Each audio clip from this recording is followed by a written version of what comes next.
"Oh, woodman," said the voice. "Who are you?" he said.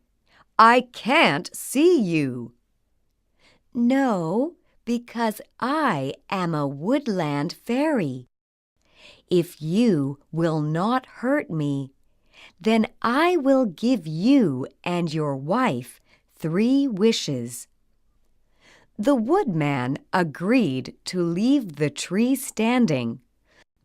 He then hurried home to tell his wife what happened. Then he sat in his chair and asked for his food. "There is only bread," said the lady. "Only bread?" said the woodman. "I wish 100 dishes of good hot black puddings would come through that window." He stopped talking suddenly. His wife gave a little cry and dropped the bread. Through the window came the biggest, hottest, and best 100 dishes of black puddings you ever saw in your life. "Pick up a dish, wife," he cried. "Here's food for a hungry man." "Pick up a dish yourself," cried his wife angrily.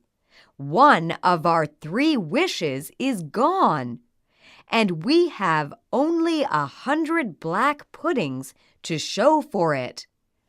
I wish they were hanging on the end of your foolish nose." "Ugh! Ugh! Ugh!"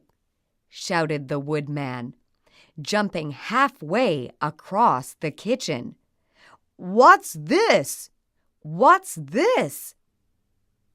He was wildly shaking his head, for the whole line of black puddings had suddenly become stuck on his nose, as his wife had wished. The woodman was angry and afraid. As he tried unsuccessfully to shake the black puddings from his nose, she began to cry. The more she cried, the more bad language the woodman used. "Don't worry, don't worry. We only have to decide how much money to wish for. Then we can live happily for the rest of our lives." "Live happily!" shouted her husband. "Who's going to live happily with 100 hot, smelly black puddings hanging from his nose? I wish to goodness they were back out the window where they came from." All of a sudden, he felt a sort of electricity in his nose. A second later, the 100 black puddings flew out the window and disappeared. "What's the good of wishing for things?" he said thoughtfully. "You never know where you are when you have them. Prepare some fresh bread, wife, and we'll eat."